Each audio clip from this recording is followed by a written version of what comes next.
Welcome to the Explainer. Today we're breaking down a really fascinating new paper that gets right to the heart of a huge efficiency problem in training AI reasoners. It's called Dynamic Clipping Policy Optimization, or DCPO for short. Okay, let's just dive right in by asking a pretty critical question. We use reinforcement learning to make our large language models better at complex thinking, right? So why is the whole process so incredibly wasteful with our training data? And when I say wasteful, I mean staggering.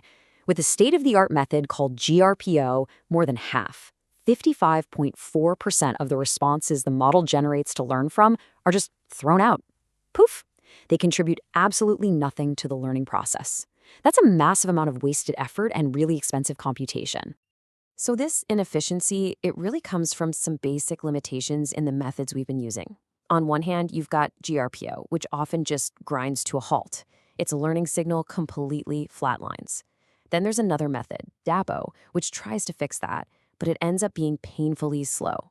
It has to filter and regenerate so many samples that it can take like 3 to 5 times more data just to get the same job done. So how does DCPO get around all of this?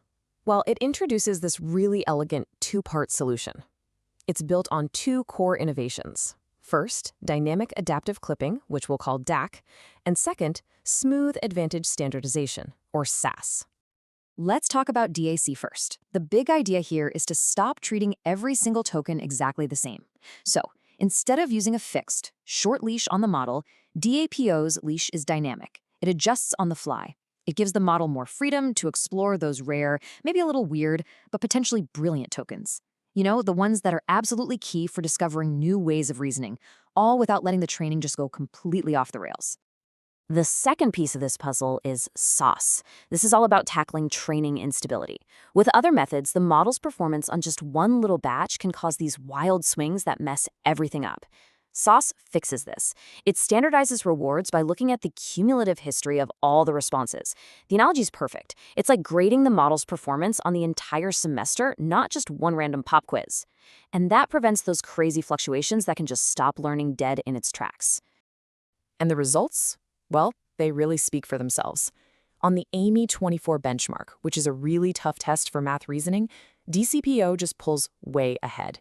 It doesn't matter if you're looking at the score for the single best prediction or the more robust average over 32 samples, the improvement is just undeniable. And that 38.8 score is a really big deal. It shows that DCPO isn't just getting the single best answer right more often. No, it's creating a more robust and reliable model overall, which is absolutely critical for real-world applications where you might want to sample a bunch of different solutions to a problem. But remember, it's not just about the final score. It's about how it gets there. A key metric here is the token clipping ratio. Basically, how many tokens get thrown away during training. You can see GRPO and DAPO are clipping a ton of tokens, and it's pretty unstable. DCPO, on the other hand, is remarkably consistent and clips way fewer. It's actually learning from the data it's creating. And let's look at this from another angle, the response utilization ratio. This asks how many of the generated answers actually give us a useful learning signal. For GRPO, it's less than half. It's crazy. But in stark contrast, DCPO quickly shoots up and stabilizes around 70%. We're talking about a 64% relative improvement in just data efficiency. It's just plain smarter about how it learns. So when you put all of this together, what's the bottom line? A massive impact on efficiency. The paper shows that DPPO doubled 2x the training efficiency over DAPO. Think about that. You're getting better results in half the time, using half the GPU hours. For any developer or research lab out there, that is an absolute game changer. Okay, so for all the developers out there in the trenches, what does this actually mean for your work? Here are the 3 key takeaways. First, adopt some kind of dynamic clipping strategy. Let your model explore those rare, high-entropy tokens. Second, use cumulative reward standardization to make your training signal way more stable.